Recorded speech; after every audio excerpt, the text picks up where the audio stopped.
My name is Reni Eddo-Lodge. I'm a writer and journalist and soon to be author, and I write about race. I think the most exciting part of my career so far is getting the opportunity to write a book. So I'm in the middle of my first ever book. It's called Why I'm No Longer Talking to White People About Race, and it's scheduled for publication in June 2017. I think I've always loved to write and read, and I always knew I wanted to write a book. So when the opportunity came up, I grabbed it.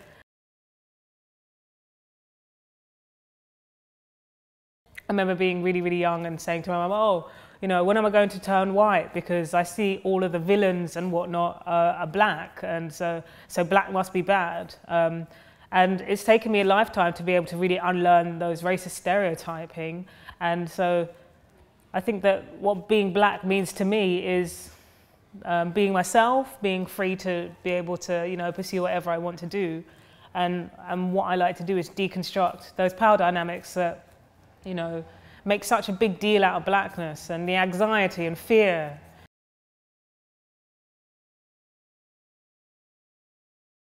There aren't many black women journalists. I feel like I either know or know of the majority of black women journalists working in the same sphere as me, which is just very, very sad, because I think that a white male journalist, you know, living and working in London would never be in the position where he knows every other white male journalist, because there's just too many of them. I think if I wasn't writing my book at the moment, I would have quit, you know, and I'm like, what, 4 years into it? I'm not sure that many publications, newspapers, magazines are willing to really invest in black talent and give black talent the space it needs to thrive and be free. And I recognize that things are dire in journalism and media at the moment. Like, it's not about investing and experimenting in new and upcoming people. It's about just trying to keep the boat afloat. I get that. But that's always been a struggle, I feel, to sometimes sort of think to myself, I'm not sure if there's space here for my narrative. And I would say that I'm sure that this isn't the same experience for lots of other young, you know, black women journalists and writers who decide to stay away from the topic of race because they don't want to be seen as the race person. I think that if you assimilate and keep your head down, sure, things are going to be fine, but that was never something that I was prepared to do.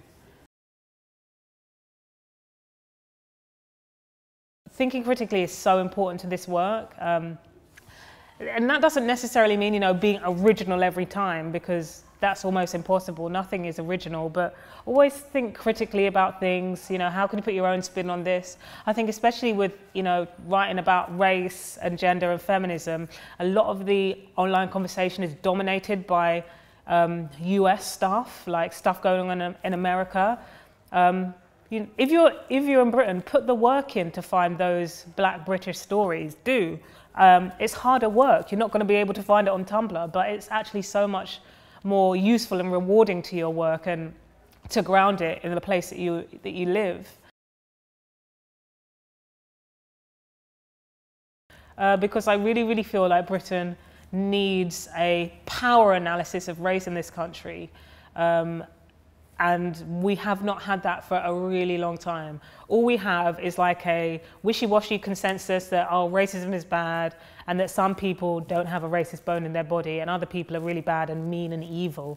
And actually, I don't think that's how racism works at all. I feel like it's a question of power, first and foremost. I don't think it's actually about good people and bad people. I don't think it's a coincidence that our corridors of power in this country are white, and I want to investigate why using a power analysis.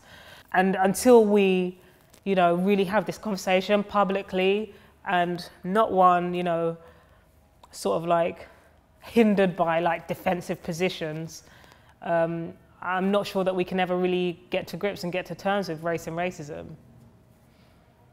Unless, of course, we have that conversation.